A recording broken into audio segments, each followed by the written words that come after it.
গরু যাদের বাইসা গেছে উনাদেরকে যেন আল্লাহ ধৈর্য ধরে তৌফিক দান করে, সবাই দোয়া করবেন।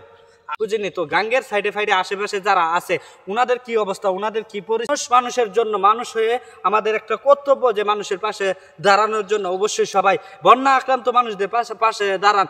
খালি অর্থ দেওয়া যে মনে কি সহযোগিতা করলোই যে আপনার মনে কি ওই হেল্প হবে তা অবশ্যই। আমার কথাগুলো যদি আপনাদের কাছে একটু ভালো লাগে অবশ্যই ভিডিওটা শেয়ার করে সকলকে দেখার সুযোগ করে দিবেন। আসসালামু আলাইকুম। আমি জানি কেউ ভালো নাই, কারণ এমন বন্যার কালীনে কেউ ভালো থাকতে পারে না। কারণ বাংলাদেশে আপনারা জানেন বন্যায় কিন্তু বাসায় নিতেছে গা।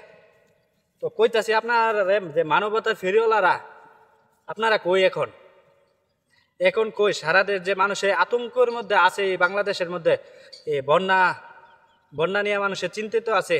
অনেক জায়গার মধ্যে মানুষ ভাইসা যাইতেছে, কি একটা মানুষ মারা গেল ওইখান থেকে ভাইসা যাইতেছে এই বন্যার পানিতে, কেউ খোঁজখবর লওয়ার নাই, কেউ দেখার মতন নাই। কিছু কিছু জায়গার মধ্যে প্রশাসনও যাইতে পারতেছে না। তো সবাই মানবতা ফেরিওয়ালারা কই? সবাই একটু আগে আসেন। যেহেতু এই 2024 সালে আবারও বন্যার একটা মনে কি একটা হাবভাব বোঝা যাইতেছে, মনে কি পানির একটা স্রোত একটা বেশি পাইতেছে। তো অবশ্যই সবাই সবার জায়গা থেকে এগিয়ে আসেন, বন্যাক্রান্ত মানুষদের পাশে দাঁড়ান। ইনশাল্লাহ মনে কি আল্লাহ আপনাদের প্রতি খুশি হইব। এই যে দেখেন, মনে কি আমি স্ক্রিনের মধ্যে একটু দেখাইতেছি আপনারা, এই যে দেন একটা মানুষে বাসায় লইয়া যাইতেছে বন্যার মধ্যে। কি ওনার কিন্তু কোনো করার ক্ষমতা নাই এই বন্যার মধ্যে। কি পানির মধ্যে পড়ে থাকলে মনে কি কেউ কিছু করার ক্ষমতা নাই। তো অবশ্যই সবাই যার যার জায়গা থেকে বন্যা আক্রান্ত মানুষদের পাশে দাঁড়ান সব সময়।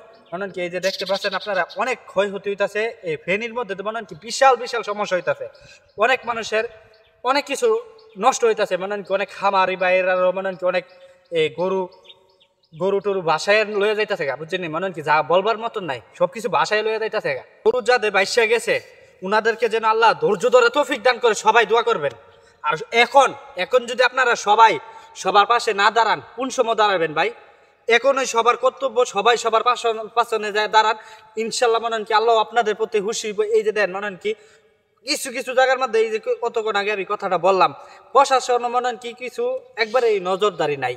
তো অবশ্যই প্রশাসন ভাইদেরকেও বলতাছি যে আপনারা সব জায়গার মধ্যে একটু কম বেশি বেশি করে একটু সব জায়গায় ফলো করবেন আর সবার দিকে এগিয়ে আসেন। ইনশাল্লাহ মনে কি একদিকে যে মনে কি সব গেলে হইব না, সব দিকে মিলাইয়া দিলে সবাই একটু এই বন্যা আক্রান্ত মানুষদের পাশে দাঁড়ান।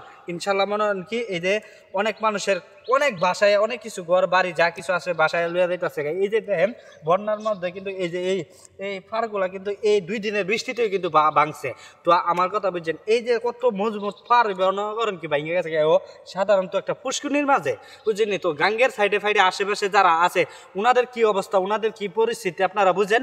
তো অবশ্যই আমরা মানুষ হয়ে মানুষের জন্য, মানুষের জন্য, মানুষ হয়ে আমাদের একটা কর্তব্য যে মানুষের পাশে দাঁড়ানোর জন্য। অবশ্যই সবাই বন্যা আক্রান্ত মানুষদের পাশে দাঁড়ান। ইনশাল্লাহ আপনাদের প্রতি আল্লাহ সহায় হবে। আর আমি দোয়া করি আল্লাহ যেন সবাইকে হেফাজতে রাখে, সুস্থ রাখে, ভালো রাখে। তো সবাই সবার জায়গা থেকে দোয়া করবেন। কেউ একটা ফোনের দ্বারা তো একটা হেল্প, কেউ একটা মনে কি একটা কথার দ্বারা তো একটা হেল্প। খালি অর্থ দেওয়া যে মনে কি সহযোগিতা করলোই যে আপনার মনে কি ওই হেল্প হবে তা কোনো কথা না, বা টান দিলে যে মনে কি ওই সহযোগিতা হইবে তা কোনো কথা না। একটা কথার দ্বারা তো একটা হেল্প। তো একটা মনে কি একটা আপনার একটা ফোন একজনকে ফোন করে বললেন যে ভাই আমি অমুক জায়গায় বিপদে পড়ে রয়েছি, মুখের বলো না আসতে, তো ওইটাও কিন্তু একটা হেল্প। তো অবশ্যই সবাই সবার জায়গা থেকে সেই বন্যা আক্রান্ত মানুষদের পাশে দাঁড়ান। সবাই ভালো থাকবেন, সুস্থ থাকবেন। আমার ভিডিওটা ভালো লাগলে অবশ্যই আমার কথাগুলো যদি আপনাদের কাছে একটু ভালো লাগে অবশ্যই ভিডিওটা শেয়ার করে সকলকে দেখার সুযোগ করে দিবেন। আর সবাই ভালো থাকবেন। ধন্যবাদ সবাইকে।